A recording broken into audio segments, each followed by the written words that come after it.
Hi friends, welcome to my channel disease flags. అందరూ ఎలా ఉన్నారు? నేనైతే బాగున్నాను. మీరు కూడా బాగుండాలి అని కోరుకుంటూ మరొక వీడియోతో మీ ముందుకైతే వచ్చేసాను. వీడియో ఎక్కడ స్కిప్ చేయకుండా ఎండ్ వరకు చూడండి ఫ్రెండ్స్. అలాగే ఈ వీడియో చూసే ముందు చిన్న లైక్ ఇచ్చి అయితే చూడండి. మీరు ఇచ్చే లైక్ వల్ల నా వీడియో మరికొంతమందికి రీచ్ అయ్యే అవకాశం అయితే ఉంటుంది. లైక్తో పాటు హైప్ కూడా ఇచ్చేయండి. మరి లేట్ ఎందుకు, వీడియోలోకి అయితే వెళ్ళిపోదామా? ఈరోజు వీడియో వచ్చేసి రీసెంట్గా మండే రోజు షూట్ చేసిన వీడియో అయితే మీతో షేర్ చేసుకుంటున్నానండి. చాలా రోజుల నుంచి ఇంట్లో సరిగ్గా లేకపోవటం వల్ల ఇల్లంతా కూడా ఎలా పడితే అలా ఉంది. గౌరీ అమ్మవారి అలంకరణ, తులసి అమ్మవారి అలంకరణ కూడా వారం వారం చేస్తాను కదండి. చూడ్డానికి గుమ్మంలోకి రాగానే నాకు ఏదోలా అనిపించింది. ఇంకా మార్నింగ్ త్వరగా లేచి తలస్నానం చేసి నీట్గా గౌరీ అమ్మవారిని అలంకరణ అయితే చేశాను. గుమ్మం ముందు ముగ్గు వేసి అలా గౌరీ అమ్మవారిని అలంకరణ చేస్తే చాలా నిండుగా ఉంది కదండి. అలాగే తులసి కోట కూడా క్లీన్ చేసేసి అలంకరణ అయితే చేశాను. ఇంకా పూజా మందిరం అయితే ఉగాది వెళ్ళిన తర్వాతే క్లీన్ చేశానండి. ఇంకా పూజా మందిరం అయితే క్లీనింగ్ ఏం చేయలేదు. ఎప్పుడు కూడా అమావాస్య వెళ్ళిన పాడ్యంకి అయితే క్లీనింగ్ చేస్తాను కదా. ఇప్పుడు నార్మల్గా తుడిచేసి ఇంకా పూజ చేసుకుని దీపారాధన అయితే చేసుకున్నాను. ఎప్పుడు కూడా నేను వారం వారం గౌరీ అమ్మవారిని, తులసి అమ్మవారిని అయితే క్లీన్ చేసి అలంకరణ చేస్తాను కదండి. అయితే ఈ మధ్య కాలంలో చేయలేదండి. ఎప్పుడో ఉగాది ముందు ఒకసారి క్లీన్ చేశాను అంతే. మళ్ళీ ఇప్పటి వరకు చేయడానికి అయితే అవ్వలేదు. ఉగాదికి 2 డేస్ ముందు అమ్మ వాళ్ళ ఇంటికి అయితే వెళ్ళిపోయాను. ఇంక ఉగాది అయిన తర్వాత వచ్చానండి. తర్వాత నాకు కుదరలేదు. మళ్ళీ శ్రీరామనవమికి వెళ్ళిపోయాను. లేకుంటే శ్రీరామనవమికి క్లీన్ చేస్తాను. మళ్ళీ శ్రీరామనవమి అయిన తర్వాత వచ్చాను. కానీ ఒక 2-3 డేస్ ఉన్నాను. మళ్ళీ ఏదో పని నుండి మళ్ళీ వెళ్ళాను. అలా తిరుగుతూ ఉండటం వలన ఇంక ఇంటికి వచ్చినప్పటికీ కూడా నార్మల్గా తుడుచుకుని వండుకు తిన్నవి కొన్ని బట్టలు ఇవి అవి అన్నట్టుగా అలా క్లీనింగ్లు చేశాను తప్ప ఇంకా పూజకు సంబంధించినవి ఏవి చేయలేదండి. నాకే చూడడానికి ఏదోలా అనిపించింది. ఇంక ఈరోజు కొంచెం వర్క్ ఎక్కువైనప్పటికీ కూడా త్వరగా లేచి చేద్దాం కదా అన్నట్టుగా మార్నింగ్ 5కే లేచేసి వర్క్ అయితే స్టార్ట్ చేసేసాను. ఎందుకంటే ఇంకా 7 దాటిందంటే ఎండ మామూలుగా రావటం లేదండి. ఇంకా ఆ ఎండకి పనులన్నీ చేస్తూ కూర్చుంటే చేయలేం కదా అన్నట్టుగా. సో నేను అంత త్వరగా లేచినప్పటికీ కూడా ఆ రోజు మొత్తం అంతా కూడా క్లైమేట్ అంతా కదా మబ్బు మబ్బుగా భలేగా ఉందండి. సో అసలు ఎండే రాలేదు. సో ఇంకా బాగుంది కదా, మనకి వర్క్ కూడా చాలా త్వరగా అయిపోయింది కదా అనుకునే టైంకి నేను అన్ని తింగర పనులు చేస్తాను కదా. మనకి ఏదైనా పని ఏం లేదు అమ్మయ్య అనుకున్న టైంకేనండి చేసే పని డబుల్ అవుతుంది అంటారు కదా, అలా అయ్యిందన్నమాట. సో ఇంకా పప్పు చేద్దాం కదా, పప్పు చారుకేం చేద్దాము. బీట్రూట్ కొంచెం ఫ్రిడ్జ్లో ఒకటి ఉంది, చాలా రోజుల నుంచి ఉండిపోయిందండి. ఫ్రిడ్జ్లో ఉన్నప్పటికీ కూడా ఏంటో మెత్తగా అయిపోద్ది కదా బీట్రూట్, ఇంకెక్కువ రోజులు కూడా నిల్వ ఉంచకూడదు అన్నట్టుగా ఇంక బీట్రూట్ తాలింపు వేసేసి పప్పుచారు పెడదామని కందిపప్పు డబ్బా తీసి పప్పు తీసుకుని మూత సరిగ్గా పెట్టకుండా మూత పట్టుకు పైన పెడదాం కదా అనుకునే లోపు చేయి జారిపోయి కింద పడిపోయిందండి. ఇక మళ్ళీ ఇంక ఈ పప్పు అంతా ఎత్తుతో కూర్చున్నాను. ఈ మధ్య కాలంలో ఏమైందో తెలియదు కానీ తల అయితే తెగ రాలిపోతుంది. మార్నింగ్ తలస్నానం చేశానేమో హెయిర్ ఒకటి తూకోలేదు కదా, ఇల్లంతా కూడా జుట్టేనండి. పప్పు ఎత్తితే తెలుస్తుంది ఎంత జుట్టు ఊడిందో అన్నది. పప్పు అంతా దగ్గరికి ఇలా లాగుతున్నాను కదా, ఎక్కడ లేని జుట్టు అలా పప్పులోకి వచ్చిందో అదంతా తీసి మళ్ళీ పప్పు అయితే ఎత్తి పెట్టేశాను. సో మనం ఏ పనైనా కొంచెం త్వరగా చేసేయాలి అనుకున్నప్పుడు ఆ పని ఇలా డబుల్ అవుతూ ఉంటుందండి. ఇంకా ఫైనల్గా పప్పు అయితే ఎత్తి పెట్టేశాను కదా, ఒక పక్క రైస్ పెట్టేశాను, ఒక పక్క పప్పు పెట్టేశాను. అలాగే ఒక పక్క వచ్చేసి చెప్పాను కదా బీట్రూట్ అయితే తాలింపు వేసేసాను అనేసి.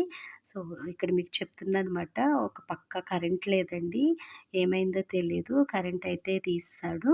సో ఇంకా గుబులు అయితే చాలా ఎక్కువగా వస్తుంది. ఇంకా క్లైమేట్ అంతా చూసారు కదా, ఎండ అయితే లేదు, మబ్బు మబ్బుగా భలే ఉందండి. ఆ రోజు వర్షం అయితే పడలేదు కానీ చినుకులు అయితే ఒక తుప్పరు పడిందన్నమాట. ఇంకా మేడపైన బట్టలు అయితే ఉన్నాయి. నేనైతే ఫస్ట్ చూడలేదండి, ఇప్పుడు వీడియో షూట్ చేస్తుంటే అలా చూశాను కదా, అప్పుడు బయట ఆ చినుకులు చూసి వర్షం పడుతుంది కదా అనేసి ఇంకా ఫాస్ట్గా వెళ్ళి మేడపై నుంచి బట్టలు అయితే తీసుకొద్దాం కదా అనేసి అయితే వెళ్ళానండి. సో ఆ రోజు ఏంటో కానీ వాతావరణం అంత మబ్బుగా ఉందా, భలే ఉన్నప్పటికీ కూడా ఎందుకోనండి బద్ధకంగా తెలియని నీరసంగా అసలు ఏ వర్క్ చేయాలనిపించలేదు. నాకు అలా వాతావరణం మబ్బుగా ఉంటే భలే అనిపిస్తుంది. అసలు టైమే తెలియదండి. ఇంట్లో ఏమైనా వర్క్స్ ఉంటే అలా చేసుకుంటూ ఉంటాను. కానీ ఆ రోజు ఏంటోనండి డైలీ చేసే వర్క్ అయినప్పటికీ కూడా ఏ పని చేయాలని అస్సలు ఇంట్రెస్ట్ లేదు. సో ఇంకా మేడ మీదకి అయితే వచ్చాను. వర్షం పడుద్దేమో అని భయంతో కొద్దిగా చినుకులు అయితే పడ్డాయి కదా. సో ముందు రోజు నైటే నేను బట్టలు అయితే వేసానులేండి. ఇంకా ఆరిపోయి ఉంటాయి గాలికి అన్నట్టుగా. ఇంకా మిషన్లో బట్టలే కాబట్టి అంతగా తడి ఉండదు కదా, మ్యాక్సిమం గాలికి అయితే ఆరిపోతాయి. ఇంకా అవి తీద్దాం కదా అని అయితే వచ్చాను. ఇక్కడ దూరంగా ఒక పెద్ద బెలూన్ కనిపిస్తుంది కదా, చూసారు కదా. ఇది చూడడానికి మంచి ఆరెంజ్ కలర్లో అయితే ఉందండి. ఈ బెలూన్ నైట్ టైం చూస్తే అచ్చం పెద్ద చందమామలాగా అయితే కనిపిస్తుందండి. నేను పౌర్ణమి అయిన తర్వాత 4 డేస్‌కో ఎప్పుడో చూసానమాట. సో బండి మీద వస్తుంటే నైట్ టైము కనిపించింది. ఏంటిది చందమామ, ఇంత పెద్ద చందమామ ఇంత కిందకి ఎలా వచ్చేసింది అనుకున్నానండి. చూడగానే షాక్ అయిపోయాను. పౌర్ణమి అయిపోయి అప్పుడే 4-5 డేస్ అవుతుంది కదా! ఇప్పుడేంటి ఇంత పెద్ద చందమామ వచ్చేసిందే అనుకున్నానండి. తీరబోసి దగ్గరికి వచ్చే కొలిది అది చూస్తే బెలూన్ మాట. ఇప్పుడు మార్నింగ్ అయితే బెలూన్ కింద తెలుస్తుంది కానీ నైట్ టైం అయితే చీకట్లో అంతలా తెలియలేదండి. ఇంక బట్టలైతే తీసుకొని నేను కిందకైతే వెళ్ళిపోతున్నాను. ఈరోజు బట్టల తీగలు చాలా వరకు ఖాళీగా ఉన్నాయి. ఇక్కడ మీరు చూస్తున్నారు కదా! మబ్బుగా ఉండటం వల్ల ఎవరు కూడా బట్టలైతే వేయలేదు. ఎవరియో నాకులాగే ముందు రోజు నైట్ వేసినవి అయితే ఉండిపోయాయి. ఇంక చినుకులు కూడా అంతగా ఏం పడటం లేదు కదా! వాళ్ళైతే వచ్చి బట్టలు తీసుకోలేదు. ఇంక నేనైతే తీసుకువెళ్ళిపోతున్నానండి. ఆ రోజు మార్నింగ్ నుంచి ఈవినింగ్ వరకు కూడా క్లైమేట్ అంతా కూడా ఇలా మబ్బుగానే ఉంది. మా సైడ్ అయితే వర్షం చాలా గట్టిగా పడిందంట. అత్తయ్య గారు అన్నారు, అమ్మ కూడా అన్నారన్నమాట. వర్షం అయితే పడింది అనేసి. మాకైతే ఒక్క తుప్పురు అలా చినుకులు పడటంగా పడ్డాయి తప్ప వర్షం అయితే పడలేదు. కానీ చల్లటి గాలి, ఎక్కడో వర్షం పడుతుంది అన్నట్టుగా చల్లటి గాలి వచ్చింది. ఉన్నట్టుండి ఆ గాలి కూడా ఆగిపోయి ఇంక గుబులండి బాబు, చాలా ఎక్కువ గుబులుగా అనిపించింది ఆ రోజంతా కూడాని. దానికి తోడు మాకు 10:30 ఆ టైంకి ఒక హాఫ్ అన్ అవర్ కరెంట్ కూడా తీసేసాడు. ఇంకా చిరాగ్గా అనిపించింది ఆ టైంలో మాట. ఇంకా వంట అయితే అయిపోయిందండి. అన్నం వార్చేసాను, బీట్రూట్ అయితే తాలింపు వేసానని చెప్పాను కదా, అది ఒక గిన్నెలోకి తీసేసి పప్పుచారు కూడా గ్లాస్లోకి అయితే తీసేసానండి. ఒక్క పూటకే కదా, చాలా తక్కువే చేశాను నేను. సో ఇంకా ఇప్పుడు గిన్నెలు అయితే ఉన్నాయి. గిన్నెలు తోమేసిన తర్వాత బట్టలు మడత పెట్టేసి ఇంక వీడియో షూట్ చేసి ఒక వీడియోకి వాయిస్ ఓవర్ అయితే ఇద్దాం అనుకున్నాను. కానీ అసలు వాయిస్ ఓవర్ కాదు కదా, ఫోన్ ముట్టుకోవాలంటేనే భయంగా అనిపించిందండి నాకు ఉన్నట్టుండి. సో నేను ఆ రోజు మార్నింగ్ నుంచి కూడా ఎంతో యాక్టివ్గా ఇంట్లో వర్క్స్ అన్నీ చేసుకున్నాను కదా. ఇంకా 12 లోపు ఇంట్లో వర్క్ అయిపోతే లంచ్ అయిపోయిన తర్వాత మళ్ళీ నాకు ఈవినింగ్ వరకు కూడా ఇంట్లో ఏ వర్క్ ఉండదు. ఎందుకంటే 5కే లేచాను. ఇంకా హౌస్ అంతా కూడా క్లీన్ చేసేసాను. బట్టలు కూడా ముందు రోజే పులిమి వేసేసాను. నెక్స్ట్ ఇంకా ఆ రోజు మబ్బుగా ఉండటం వల్ల బట్టలు కూడా ఏం వాషింగ్ మిషన్కి వేయలేదండి. ఇంకా నాకు గిన్నెలు తోమేసిన తర్వాత మొత్తం ఖాళీయే కదా. ఈ వీడియోస్ పని అంతా అయిపోతే కనుక ఒకటి బ్లౌజ్ ఒకటి ఉంది, అది కుట్టేసి ఒక 3 సారీస్కి ఫాల్స్ వేయాలి. ఇంకా వర్క్ చేసుకుందాం కదా అనుకున్నానండి.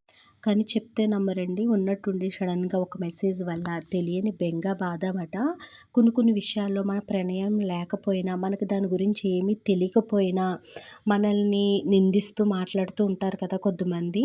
సో అలాంటి వాళ్ళకి మనం ఎంత చెప్పినా కూడా అర్థం అవ్వదండి.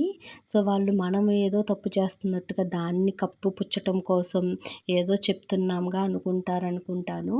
సో ఒకటి చెప్తున్నాను వినండి, ఎవరికైనా సరే ఇంట్లో విషయాలు ఇంట్లో ఉండే వాళ్ళకంటా కూడా మన ఇంట్లో విషయాలు బయట వాళ్ళకే ముందు తెలుస్తాయంటారండి.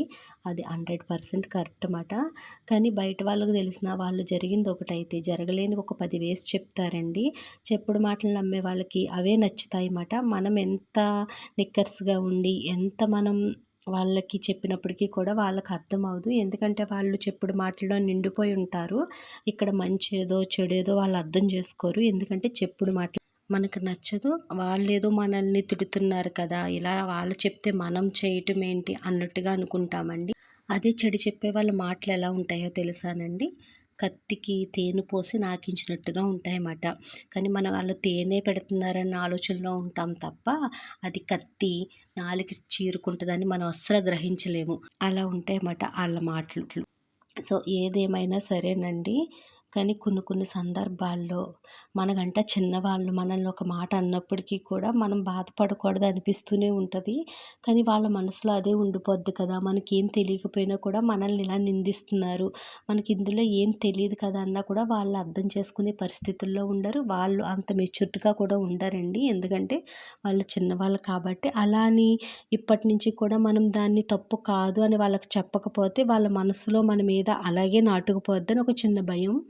కానీ ఇంకా ఏం చేస్తామండి, కొన్ని పరిస్థితులు కొన్ని మనం కూడా కొద్దిమంది మనుషుల్ని దూరం పెడితే మంచిది అనిపిస్తుందండి. ఎక్కడో పెంచిన ప్రేమ ఉంటుంది కదా, సో అది మనుషుల్ని దూరం పెట్టనివ్వదు. వాళ్ళు మనతో ఎంత కఠినంగా ఉన్నప్పటికీ కూడా చెప్పుడు మాటలు విని, కానీ మనకి ఏంటంటే వాళ్ళ చిన్నపిల్లలు కదా అన్న ప్రేమ అయితే ఉండిపోద్దండి. అలా అనేసి వాళ్ళు మాట్లాడే మాటలు, వాళ్ళు పెట్టే మెసేజ్లు విన్నప్పుడు ఇంకా మనసుకి ఎంతో బాధమాట. ఏంటి మనల్ని ఇలా అంటున్నారు అనిపించేస్తుంది. అందులో మన తప్పు లేదు. వాళ్ళు పడాలి కదా అని ఒక పక్కన అనిపిస్తుంది. మళ్ళీ మన వాళ్ళే కదా, మన చెల్లి పిల్లలంటే మన పిల్లలే కదా అన్న ప్రేమ ఒక పక్కన ఉంటుందండి.